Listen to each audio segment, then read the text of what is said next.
حضرت عبداللہ ابن عمر رضی اللہ تعالیٰ عنہ بیمار ہو گئے، شدید علیل تھے، طبیعت مبارک میں کمزوری آ گئی، کچھ کھانے کو دل نہیں کرتا تھا، گھر والے بار بار کہتے کچھ کھا لیجئے کچھ کھا لیجئے، نہیں کھاتے تھے۔ بالآخر حضرت نافع آپ کے غلام تھے، ان سے کہنے لگے کہیں سے مچھلی مل جائے نا تھوڑی سی تو میں کھاؤں گا۔ تو کہتے ہیں میں سارے مدینے میں ڈھونڈتا رہا، مچھلی نہ ملی، اگلے دن بھی ڈھونڈی تو نہ ملی، تیسرے دن بھی ڈھونڈی تو نہ ملی، تو فرمانے لگے یار بس چھوٹی سی خواہش ہے، کوئی فرض نہیں ملتی تو رہنے دے۔ کہتے ہیں چوتھے دن مچھلی مل گئی، میں 1.5 دینار کی مچھلی لا کے حضرت عبداللہ ابن عمر رضی اللہ تعالیٰ عنہ کے سامنے جو مچھلی رکھی تو آپ نے لقمہ روٹی کا توڑا تھا، مچھلی کو لگانے لگے کہ دروازے پہ فقیر نے آ کے آواز دی کچھ کھانے کو دو۔ تو حضرت عبداللہ ابن عمر نے روک لیا اور ہنسے۔ کئی دفعہ دے ہم بھی دیتے ہیں پر ہمارا چہرہ دیکھنے والا ہوتا ہے، اتنے ہم غصے میں ہوتے ہیں، دے دیتے ہیں، لیکن جو تھلوٹیں ہوتی ہیں نا چہرے والی وہ گنی نہیں جاتی۔ ہنسے، فرمایا دیکھو میرا اللہ کتنا کریم ہے، وہ مجھے بچانا چاہتا ہے، اٹھا بار دیا جا کے۔ تو خادم اب حکم کا پابند تھا، وہ لیت اللہ تو کر نہیں سکتا تھا، وہ گیا اور جا کے دے آیا۔ فقیر جب سارے محلے سے آٹا اکٹھا کر لیتے ہیں تو پھر ایک جگہ جا کے بیچتے بھی ہیں۔ دے آیا، وہ 2 گلیاں آگے گزرا تو میں پیچھے دوڑا گیا، میں نے کہا سچ بتا کھانی ہے کہ بیچنی ہے؟ وہ کہنے لگا جو بھی سبب لگ جائے کر جاؤں گا، آپ نے دے جو دی ہے۔ تو کہتا ہے میں نے اسے کہا کہ یہ 1.5 دینار کی میں نے خریدی تھی، اگر تو 2 دینار کی مجھے بیچ دے تو آج کل مچھلی مدینے میں مل نہیں رہی، تو میں اپنے آقا کو دے دوں گا، وہ یہی کھائیں گے، بیمار ہیں۔ تو کہنے لگا جی بسم اللہ، مجھے کیا اعتراض ہے، 2 دینار مل رہے ہیں، 1.5 کی مچھلی، اور 1.5 کی بھی کسی نے نہیں خریدنی تھی، اب تو پک گئی۔ فرماتے میں نے 2 دینار اس کو تھمائے، وہ مچھلی اس سے خریدی، اور خرید کر کے میں لا کے حضرت عبداللہ ابن عمر کے سامنے دوبارہ رکھی۔ تو فرمایا یہ کیسے آ گئی؟ میں نے کہا حضور 1.5 کی خریدی تھی اور پھر فقیر کو دے دی، اب اسی سے میں 2 دینار کی خرید کے لایا ہوں، آپ قبول فرمائیں۔ تو فرمانے لگے تم نے اچھا نہیں کیا، اب اس طرح کرو 2 دینار بھی اسے دے اور مچھلی بھی واپس دے آؤ۔ عرض کی حضور کیوں؟ فرمایا تم نے قرآن نہیں پڑھا؟ حضور پڑھا ہے۔ فرمایا رب فرماتا ہے لن تنالوا البر حتی تنفقوا مما تحبون، تم بھلائی کو اس وقت پہنچو گے جب اپنی پیاری چیز راہ خدا میں خرچ کرو گے۔ امام غزالی نے لکھا ہے، فرمانے لگے دے آ۔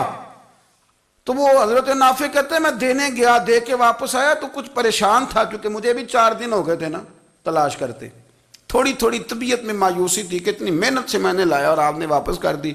تو حضرت عبداللہ ابن عمر نے مجھے قریب بٹھایا، پھر مجھے تھپکی دی، فرمانے لگے پتر میں نے ویسے بھی کبھی جھوٹ نہیں بولا، اور آج کل تو میں ویسے ہی بیمار ہوں، ٹائم ہی نہیں، وقت ہی نہیں، موقع ہی نہیں جھوٹ بولنے کا، میں تجھے سچ بتاؤں مجھے مچھلی کھا کے اتنا سکون نہیں ہونا تھا جتنی اللہ کے راستے میں خیرات کھا کے مجھے سکون ہوا۔ تو تجھے تو میری راحت سے غرض ہے نا کہ مجھے راحت کیسے ہوتی ہے، تو مجھے سکون ملا ہے راہ خدا میں دے۔ میں نفسانی خواہش پوری کر لیتا تو یہ میرا نفس کل پھر مجھ سے مچھلی مانگتا، پرسوں کہتا نہیں چھوٹے گوشت کی یخنی بھی چاہیے۔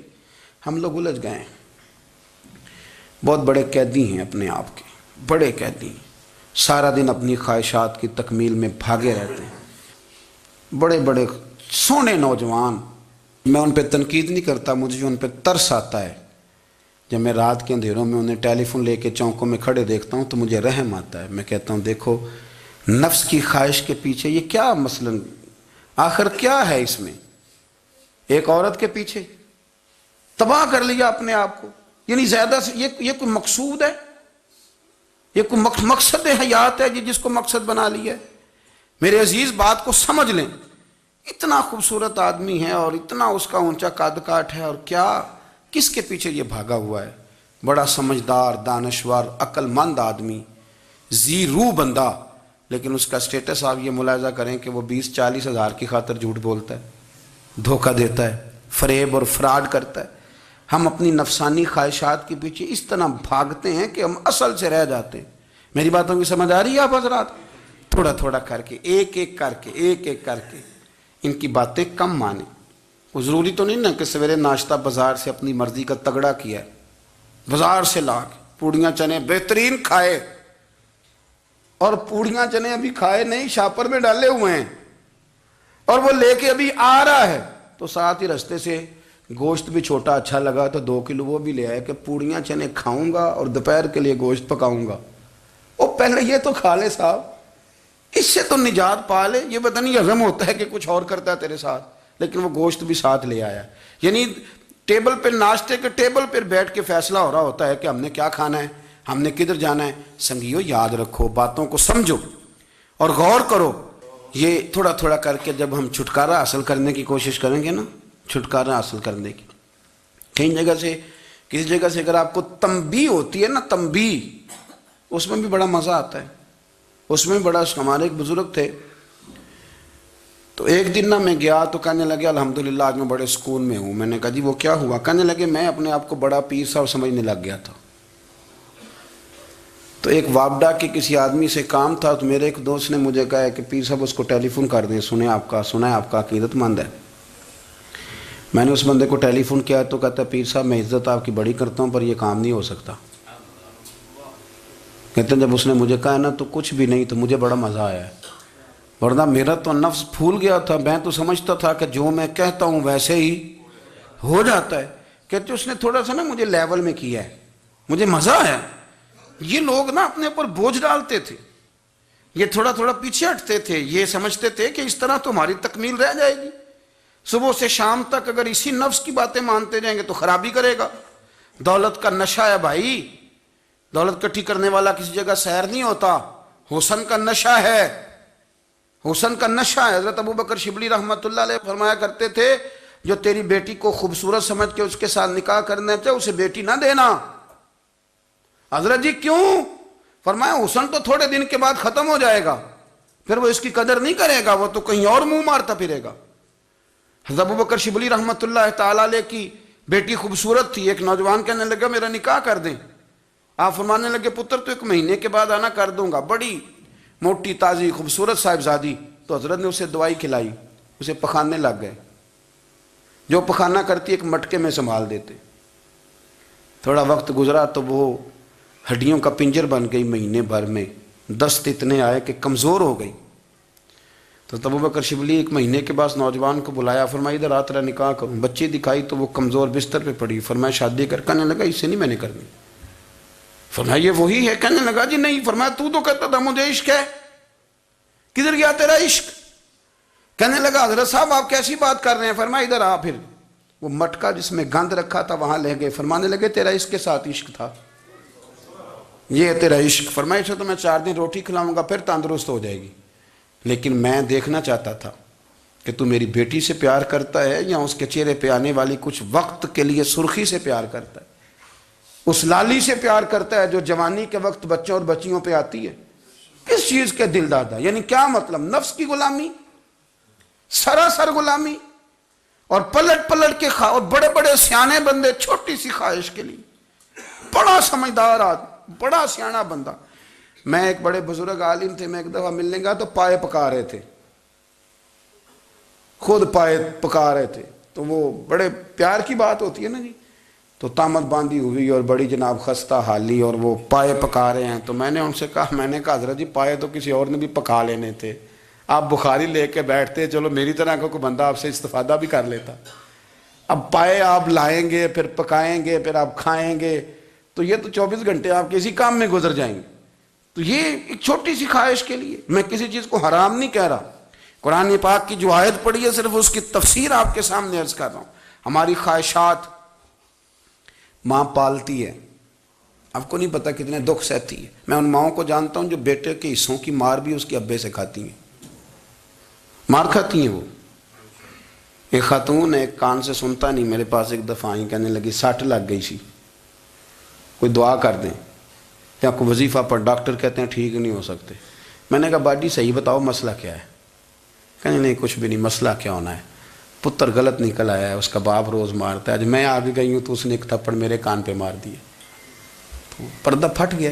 مائیں مار کھاتی ہیں, لیکن وہ پتر جس کو بڑی محنت سے پالا ہے وہ جوان ہوتا ہے تو اماں سے کہتا ہے تجھے چھوڑ دینا ہے, پر جس لڑکی سے میرا ٹیلی فون پہ رابطہ ہے اسے نہیں میں نے چھوڑنا, وہ نہیں چھوڑ سکتی.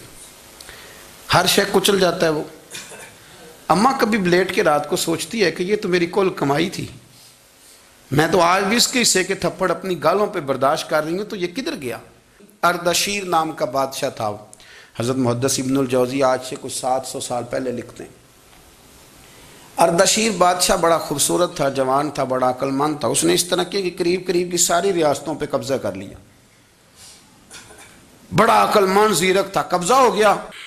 ایک بادشاہ بڑا سخت تھا، اس کے ساتھ جب پنجہ آزمائی ہوئی تو اردشیر کہتا ہے اس پہ میرا قبضہ نہیں ہو رہا تھا، اور جب ہم نے ساری ریاستوں نے مل کے اس پر حملہ کیا تو ایک قلعے کے اندر قلعہ بند ہو گیا۔ اردشیر بڑا خوبصورت آدمی تھا، بڑا سمجھدار تھا، تو وہ بادشاہ قلعہ بند ہو گیا، اس نے کہا نکلنا ہی نہیں۔ اب وہ اندر بند ہے، یک بارگی حملہ کیا تو وہ بڑا بڑا قلعہ تھا اس میں بند ہو گیا۔ اس بادشاہ کی نا جس پر حملہ کیا، اس کی بیٹی اچانک ایک دن قلعے کی دیوار پہ چڑھی تو اردشیر کے حسن و جمال کو دیکھا تو عاشق ہو گئی، اور اپنے ہی باپ کے خلاف اسے کہنے لگی کہ اگر تو میرے ساتھ شادی کا وعدہ کرے نا تو میں تجھے رستہ بتاتی ہوں حملہ کرنے کا۔ اس نے کہا میرا وعدہ رہا، تو رستہ بتا۔ اس نے رستہ بتایا اس لڑکی نے، اور بادشاہ نے حملہ کیا تو اس کا باپ قتل کیا، اس علاقے پہ قبضہ کیا شادی کے وعدے پر۔ ہاں نفسانی خواہش بندے کو اندھا کر دیتی، نہیں سمجھ آتی اس کو میں کدھر جانا ہے، اندھا کر دیتی۔ حملہ کیا، اور جب اس لڑکی کو لے کے آیا نا اپنے محل میں، تو پہلے دن شادی کی پہلی رات تھی، تو بستر بچھایا کنیز نے، تو وہ کبھی کروٹ ادھر بدلتی کبھی ادھر بدلتی، تو بادشاہ کہنے لگا کیا ہے؟ کہنے لگی بستر میں کچھ ہے، مجھے تکلیف دے رہی۔ اس نے چراغ جلائے اور جب بستر اٹھایا تو ایک اتنا سا دھاگا نکلا۔ دھاگے سے عموماً تکلیف نہیں ہوتی، تو اس نے کہا تو اتنی نرم و نازک ہے کہ دھاگا؟ کہنے لگی میرا باپ نا میرے ساتھ اتنا پیار کرتا تھا کہ روز میرا بستر بھی خود بچھاتا تھا، اور اس نے آلہ رکھا ہوا تھا، وہ ناپتا تھا کہ کوئی پایا اونچا نیچا تو نہیں، میری بیٹی کا بیلنس سوتے وقت خراب نہ ہو جائے، اور میرے لیے گوشت اور کپڑے بھی خود پسند کر کے لاتا تھا، کھانے پینے کا خود خیال کرتا تھا۔ اردشیر کہنے لگا اچھا وہ اتنا پیار کرتا تھا، اور پھر تو نے اس کے ساتھ کیا کیا؟ کہنے لگا بلاؤ کنیزوں کو بلایا، فرمایا اس کو اٹھاؤ اور جلاد کے پاس لے جاؤ، اسے کہو کہ اس کے بال ایک گھوڑے کے ساتھ باندھے، پیر دوسرے گھوڑے کے ساتھ باندھے، اور ایک گھوڑا ادھر بھگا دے، کدھر بھگا دے۔ یہ جس کے باپ نے اتنا پیار کیا، یہ نفس کی اتنی غلام ہے کہ اس کی وفادار نہیں رہی تو میری وفادار کیسے بنے گی؟ جس نے اتنے نازوں سے پالا کہ دھاگا اسے برداشت نہیں۔ او یارو یاد رکھو، اگر نفس کی غلامی کرو اور بڑے بڑے وفاداروں کو چھوڑ کے غلامی کرو تو پھر کہو وفادار مل جائیں، کوئی بول وا لڑا نہ بول بیٹھی ہوں خسم ناراض بڑ بولیاں دے، کہاں سر کھائے تے بلبل ٹھنڈ پائے، بڑے فرق نہیں سجنا بولیاں دے، جڑیاں خسماں دی وچ رضا وسن، پاگ جاگ جاندے انہاں گولیاں دے، آپ ادلیاں نو سردار پین تکے تے شرما والیاں نو چوٹے ڈولیاں دے۔ اپنے نفس کے پیچھے چلو گے تو یہ تباہی ہے۔ جب ہم نے کسی سے وفا نہیں کی تو یہ کیا امید ہوئی کہ دنیا ہم سے وفا کرے گی؟ اللہ رسول کی مرضی کے مطابق اصول پسند زندگی بنائیں، ایک ایک کر کے اپنی خواہشات سے پیچھے ہٹیں، تھوڑے پہ گزارا کرنا سیکھیں، اپنے نفس کو سمجھائیں۔ ضروری نہیں کہ روٹی ہر وقت مزے کے لیے کھائی جائے، کبھی کمر سیدھی کرنے کے لیے خشک روٹی بھی کھا کے دیکھو، کبھی سادہ کھانا اس پہ بھی اکتفا کرو، کبھی تھوڑا کھر کے اچھے طریقے سے سادے کمرے میں بھی اللہ کو یاد کر کے دیکھو۔ نفس کے پیچھے نہ بھاگیے گا، تباہی کرے گا۔ رب کریم سمجھنے کی توفیق رفیق عطا